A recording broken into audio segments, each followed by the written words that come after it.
नमस्कार, प्रणाम। मैं आपका अपना विशु राय हाजिर हूँ जुर्म की एक बेहद ही हैरान कर देने वाली कहानी के साथ। साथियों, आज मैं सुबह उठकर जब मैं पेपर पढ़ रहा था तो मुझे एक खबर दिखाई दी। जब उसको बारीकी से मैंने पढ़ा और समझने की कोशिश की तो फिर मैं कुछ लोगों की मदद से इस खबर को पूरी तरह से जानने की कोशिश की और फिर जांच पड़ताल जब की तो जो कुछ पता चला उसे सुनकर मैं भी हैरान था। तो साथियों, आइए इस घटना को कहानी के माध्यम से जानने की पूरी कोशिश करते हैं। दरअसल साथियों, एक परिवार जो बेहद हंसता खेलता परिवार था। परिवार में एक बच्चे की कमी थी, पैसे की कोई कमी नहीं थी। काफी अच्छी खासी संपत्ति थी, पैसा था, लेकिन परिवार में एक बेटे की कमी थी। कोई भी बच्चा पैदा नहीं हो रहा था। फिर एक महिला अपने शहर से दूर गोरखपुर आती है और गोरखपुर आने के बाद एक नौकरानी को अपने यहाँ काम पर लगाती है, बेहद ही खूबसूरत नौजवान नौकरानी को। लेकिन फिर नौकरानी के साथ जो कुछ होता है उसे सुनकर आप भी हैरान रह जाएंगे। दरअसल साथियों, मैं बात कर रहा हूँ उत्तर प्रदेश के गोरखपुर की। गोरखपुर में एक थाना लगता है, शाहपुर थाना। शाहपुर थाना के अंतर्गत एक कॉलोनी की रहने वाला एक परिवार, जहां पर एक नौकरानी काम वाली काम किया करती थी। लेकिन एक दिन वह बदन पर पुराने कपड़े पहने हुए भागते हुए किसी तरह पुलिस के पास पहुंचती है और पहुंचकर वहां जोर जोर से रोने लगती है। जब पुलिस वाले पूछते हैं कि आपके साथ ऐसा क्या हुआ है, ऐसे क्यों रो रही हैं, आप बताइए, हम आपकी मदद करेंगे। नौकरानी रोने लगती है और फिर जो कुछ बताती है उसे सुनकर पुलिस वालों के भी पैरों तले जमीन खिसक जाती है। उन्हें भी यकीन नहीं हो रहा था कि एक पढ़ा लिखा परिवार ऐसा भी कर सकता है। दरअसल साथियों, उत्तर प्रदेश के मथुरा जिले में एक क्षेत्र लगता है नंदगांव। नंदगांव के कोशी कला क्षेत्र में एक परिवार परिवार का जो मुखिया रहता है उसका नाम ब्रिजपाल रहता है। और ब्रिजपाल काफी पैसे वाला रहता है, काफी संपत्ति रहती है। अब एक दिन उसके घर वाले सोचते हैं कि क्यों ना ब्रिजपाल की शादी कर दी जाए।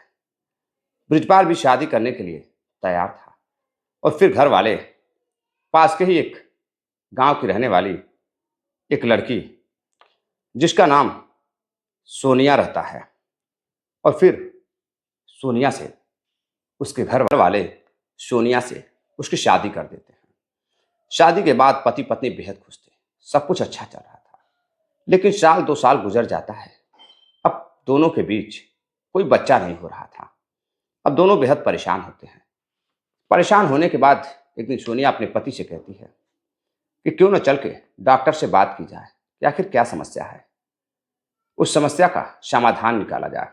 दोनों जब डॉक्टर के पास पहुंचते हैं, डॉक्टर से बातचीत करते हैं, तो डॉक्टर जब इलाज करता है तो डॉक्टर उसकी पत्नी और उसके पति को बताता है कि तुम्हारी पत्नी कभी मां नहीं बन सकती है, इसे कई समस्याएं हैं। अब जब दोनों ही पति पत्नी ब्रिजपाल और सोनिया इस बात को सुनते हैं तो हैरान रह जाते हैं। शादी के 2 से 3 साल बीत गए थे। परिवार, आसपास के लोग, रिश्तेदार बार बार ब्रिजपाल से कहते कि शादी के 3 से 4 साल हो गए, क्यों ना एक हंसता खेलता नन्हा सा बेटा लेकर या बेटी लेकर आते हो, परिवार भर जाएगा। ब्रिजपाल पूरी कोशिश करता है लेकिन वो असफल रहता है। जब डॉक्टर यह बात कह देते हैं तो फिर वह अलग हॉस्पिटल में जाता है, बड़े स्तर के हॉस्पिटल में जाता है। वहाँ कोई कई महीनों तक अपने पत्नी का इलाज कराता है, लेकिन उसकी पत्नी सही नहीं हो पाती है। साथ ही जब उसकी पत्नी सोनिया सही नहीं हो पाती है तो फिर अपने पति से बातचीत करती है तो फिर उसे पता चलता है कि पास में ही एक बाबा, जो काफ़ी चमत्कारी है, उसके आशीर्वाद मात्र से बच्चा हो सकता है। उनके पास भी वो दोनों पति पत्नी जाते हैं, लेकिन कई साल हो जाते हैं, साल 1.5 साल गुजर जाते हैं, लेकिन कोई सफलता हाथ नहीं लगती है। जब कोई सफलता हाथ नहीं लगती है, सारे प्रयास करने के बाद पति पत्नी विफल हो जाते हैं, तो जब भी दूसरे के बच्चों को दोनों देखते थे तो उन्हें भी बच्चे की चाह नजर आती थी। अब उसका पति अपनी पत्नी को लेकर कहता है कि एक काम करो, चलो यहाँ से दूर चलते हैं किसी और शहर। फिर दोनों वहाँ से अपने घर से दूर गोरखपुर आते हैं। गोरखपुर आने के बाद एक किराए का मकान लेते हैं और वहीं पर रहने लगते हैं। धीरे धीरे समय बीतता जाता है। कई बाबाओं से, कई मौलवी से, कई लोगों से, तांत्रिकों से मिलता है, लेकिन जब कुछ हाथ नहीं लगता है तो फिर दोनों एक प्लान बनाते हैं। अब प्लान के तहत जो उसकी पत्नी थी वो शराब की आदी हो जाती है। पति पत्नी दोनों शराब पीते थे, अक्सर शराब पीते थे। शराब पीने के बाद बच्चे की चाह में दोनों बैठकर एक दूसरे को गले लगाकर रोते थे, तड़पते थे, लेकिन कोई उनकी सुनने वाला नहीं था। उनकी जो तड़प थी अंदर ही अंदर पति पत्नी को, बृजपाल और सोनिया को खाए जा रही थी। जब कुछ हाथ नहीं लगता है तो फिर एक दिन सोनिया किसी काम से बाहर जाती है तो वो देखती है कि कॉलोनी से एक बेहद खूबसूरत नौकरानी, नौजवान नौकरानी किसी के घर से काम करके बाहर जा रही है। अब वहां उस नौकरानी को देखती है तो सोनिया के दिमाग में कई तरह की बातें चलने लगती हैं। अब वहां से सोनिया घर जाती है और फिर उस नौकरानी की तलाश में लग जाती है। एक दिन उसका नंबर मिल जाता है। जब नंबर मिलता है तो वह नौकरानी को फ़ोन करती है और कहती है कि मेरे घर भी काम की ज़रूरत है, वो अच्छा खासा पैसे देगी। अब नौकरानी, जिसका नाम करिश्मा रहता है, करिश्मा कहती है कि मेरे पास समय नहीं है, मैं ऑलरेडी कई घर काम करती हूँ और समय नहीं मिल पाता है कि मैं आपके घर काम कर पाऊँ। लेकिन सोनिया उसे पैसों की लालच देती है। वो कहती है कि जितने घरों में उसे पैसे मिलते हैं वो एक ही बार में वो खुद देगी। अब इधर करिश्मा को लगता है कि अच्छे खासे पैसे मिल रहे हैं तो क्यों ना बृजपाल के घर जरा चलकर ही काम किया जाए। अब वो काम करने के लिए तैयार हो जाती है और साल 2024 की शुरुआत रहती है। अब इधर वो जाकर सोनिया के घर काम करना शुरू कर देती है। पति पत्नी की भी सेवा करती थी। घर में बर्तन धोने से लगाए पोछा झाड़ू तक सारे काम करती थी। अच्छे खासे पैसे मिल रहे थे। अब धीरे धीरे उस नौकरानी पर एक दिन उसके पति की नज़र पड़ती है। जब उसके पति की नज़र पड़ती है तो अपनी पत्नी से बातचीत करता है, सोनिया से बातचीत करता है और कहता है कि एक काम करो, किस नौकरानी को सेट करो, पैसे दो, जो चाहती है वो सब कुछ दो, जमीन दो, जायदाद दो, फ्लैट दो, लेकिन इससे कहो कि हमें एक बच्चा पैदा करके दे दे और किसी को कुछ पता भी नहीं चलेगा। अब सोनिया के दिमाग में यह बात पहले से चल रही थी। सोनिया सोचती है कि ठीक है, पति तो सही कह रहा है, बृजपाल की बातें बिल्कुल सही है, क्यों ना नौकरानी से ही बात किया जाए। अब वह बच्चे की चाह में, लालच में, अब नौकरानी को पति के पास भेजने को तैयार हो जाती है। एक रात जब वह काम करने के लिए आती है तो अपने नौकरानी से, करिश्मा से कहती है कि तुम्हें एक काम करना होगा। नौकरानी पूछती है कौन सा काम करना होगा?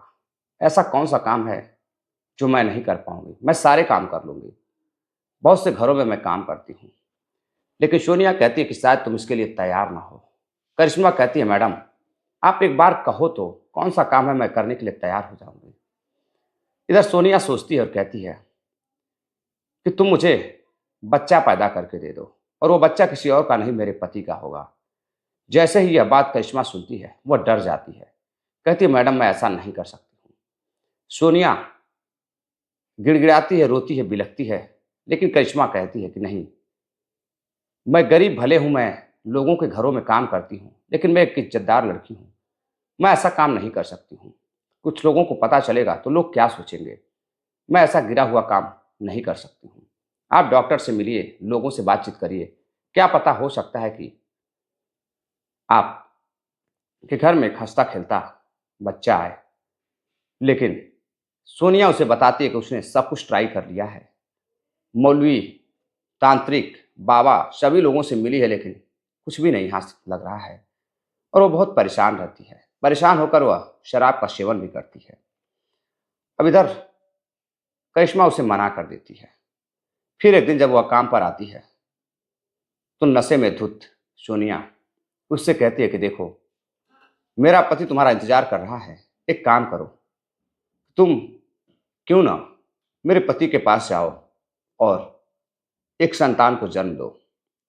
मैं उसके बदले में तुम्हें राजस्थान में उसका एक फ्लैट रहता है, जमीन रहती है कोटा में, तो सब देने के लिए तैयार हो जाती है। अच्छा खासा पैसा रुपए लालच देती है। लेकिन एक इज्जतदार लड़की करिश्मा, वो यह काम करने के लिए तैयार नहीं होती है। साथियों, जब तैयार नहीं होती है तो सोनिया बहुत परेशान होती है। सोनिया को समझ में नहीं आ रहा था आखिर अब वो करे तो करे क्या करे। एक नौकरानी जिसको करोड़ों रुपए देने के लिए वो तैयार है, कई लोगों से बातचीत करती है, लेकिन कहीं से उसे बच्चा नहीं मिल रहा था। अब उसे लगता है कि मात्र एक अंतिम जो सहारा है शायद नौकरानी बन जाए, लेकिन नौकरानी बार बार मना कर दे रही थी। इधर सोनिया और उसका पति काफी नाराज थे। एक रात जब नशे में दोनों रहते हैं, काम करने के लिए जब करिश्मा दोनों लोगों के घरों से काम कर सोनिया के घर आती है और जैसे ही दरवाज़ा खुलता है अंदर जाती है, खाना बनाने के लिए जाती है, तो वैसे ही सोनिया उसे मना कर देती है कि नहीं, आज खाना बनाने के लिए रहने दो। एक काम करो कि हाथ मुंह पैर अपना धुल लो, फिर मैं तुम्हें एक काम बताती हूँ। करिश्मा हाथ पैर मुंह धुलती है, फ्रेश होने के बाद पूछती, हाँ मैम, मैडम बताओ क्या काम है। कहती है साहब के कमरे में जाओ और वहाँ कुछ सामान रखा हुआ है उसे लेकर आओ। और जैसे ही वह साहब के कमरे में जाती है, ब्रिजपाल के कमरे में, बाहर से वो दरवाज़ा बंद कर देती है। और यह देखकर करिश्मा चौंक जाती है, डर जाती है कि आखिर मैडम ने अंदर भेजकर दरवाज़ा क्यों बंद कर दिया। और फिर उसका पति अपने ही नौकरानी को अपना शिकार बनाने लगता है, उसके साथ अश्लील हरकतें करने लगता है, जबरदस्ती करने लगता है। अब इस पर भी जब करिश्मा मानने को तैयार नहीं होती है, तो फिर उसके साथ जबरदस्ती बृजपाल संबंध बनाता है। और संबंध बनाने के बाद उसकी पत्नी कमरे में आती है और अपने ही पति को नौकरानी के साथ संबंध बनाते हुए वीडियो बनाती है। वीडियो बनाने के बाद अब नौकरानी रोते बिलखते बाहर निकलती है और कहती है, मैडम आपने अच्छा नहीं किया, बहुत बुरा किया मेरे साथ आपने। लेकिन सोनिया कहती है कुछ भी हो, इसके बदले में तुम्हें पैसे मिलेंगे। ढेर सारा पैसे देती है। लेकिन अब कुछ दिन काम करने के लिए करिश्मा वहाँ नहीं जाती है। फिर से सोनिया जाती है और मना कर उसे लेकर आती है और फिर ब्लैकमेल करना शुरू करती है। कहती है कि देखो, अगर तुम मानने को तैयार नहीं हुई, अगर तुम नहीं गई मेरे पति के पास, बच्चे को जन्म नहीं दिया, तो मैं ये तुम्हारा वीडियो वायरल कर दूंगी और सभी को बताऊंगी कि तुम क्या करती हो। अब वो परेशान हो जाती है। परेशान होने के बाद फिर हिम्मत जुटाती है और कहती है कि जो भी करना है आप कर लो, लेकिन मैं आपके पति के पास नहीं जाऊंगी और आज के बाद मैं आपके घर काम करने के लिए भी नहीं आऊंगी। तभी पति और पत्नी दोनों मिलकर नौकरानी को, करिश्मा को कमरे में घसीट लाते हैं और फिर हाथ पैर मुंह बांध कर उसके साथ फिर उसका पति बृजपाल संबंध बनाता है और फिर कई दिनों तक संबंध बनाता है। और इधर नौकरानी यानी कि करिश्मा काफी परेशान थी। उसे समझ में नहीं आ रहा था कि वो क्या करे। अब वो जाने की भी कोशिश करती तो उसके हाथ पैर बंधे थे। वह जाने से कहीं भी जाने के बारे में सोच भी नहीं सकती थी। वह चीखती थी, चिल्लाती थी, लेकिन कोई भी बंद कमरे के अंदर सुनने वाला नहीं था। किसी को इसकी भनक भी नहीं थी। अब इधर साल 2025 शुरुआत हो जाती है और नौकरानी अब घर जाने की जिद करने लगती है। कई दिन हो जाते हैं, लेकिन सोनिया बार बार उससे कहती थी, तुम पैसे ले लो, रुपए ले लो, लेकिन तुम तैयार हो जाओ। इधर करिश्मा तैयार नहीं हो रही थी। करिश्मा बस सोच रही थी कि वो जिस दलदल में फंसी है, बस वहां से किसी तरह निकल जाए। फिर करिश्मा किसी तरह से मालिक और मालकिन को अपने बहकावे में लेती है और जब दोनों को लगता है, बृजपाल और सोनिया को, कि अब नौकरानी तैयार हो जाएगी काम के लिए, बच्चे को जन्म देने के लिए, तब जाकर उसका हाथ पांव जब खोलते हैं तो वह फिर किसी बहाने से वहां से भाग जाती है। और जब भागने में बिल्कुल सफल हो जाती है तो वह परेशान होकर के पहुंचती है पुलिस के पास। पुलिस के पास जाती है और वहां बताती है कि साहब, मेरे मालिक ने और मालकिन ने मेरे साथ ऐसी ऐसी घिनौनी हरकत की है, जिसके बारे में रो रो कर जब वो कहती है तो पुलिस वाले भी उसकी कहानी को सुनकर हैरान थे। फौरन ही बात बड़े अधिकारियों तक पहुंचती है और जब बड़े अधिकारियों तक पहुंचती है तो पुलिस की कई टीमें जाकर उस कॉलोनी में गोरखपुर के जा करके शाहपुर थाना की पुलिस टीम भी जाती है और छापेमारी करती है। लेकिन दोनों को जैसे ही पता चलता है कि नौकरानी भाग गई है और वो पुलिस के पास गई है तो दोनों ही वहां से फरार हो जाते हैं। अब पुलिस जांच पड़ताल करती है तो पता चलता है कि दोनों मथुरा के नंदगांव कोशी कला के रहने वाले हैं। पुलिस वहां पर भी टीम को भेजती है और छापेमारी होती है, लेकिन दोनों वहां पर भी नहीं मिलते हैं। और जब वहां के आसपास के लोगों को इस घटना की जानकारी मिलती है तो लोग हैरान थे। अब पुलिस 10,000 रुपए का इनाम घोषित करती है ताकि दोनों दरिंदे पति पत्नी बृजपाल और सोनिया पकड़े जाए और एक शरीफ किस्म की लड़की के साथ, इज्जतदार लड़की के साथ जो कुछ हुआ है उसे पुलिस न्याय दिला सके और दोनों को गिरफ्तार कर जेल भेज सके। तो साथियों, पहले पुलिस के पास बहुत ज़्यादा यंत्र और टेक्नोलॉजी नहीं थी तो अपराधी बच जाते थे, लेकिन इस समय पुलिस के पास कई सारे टेक्नोलॉजी हैं, कई सारे ऐसे यंत्र हैं जिससे अपराधी बच तो सकते हैं लेकिन कुछ ही दिनों तक, और एक न एक दिन वो पकड़े जरूर जाएंगे, चाहे वो कितना भी उनके पास पैसा क्यों ना हो।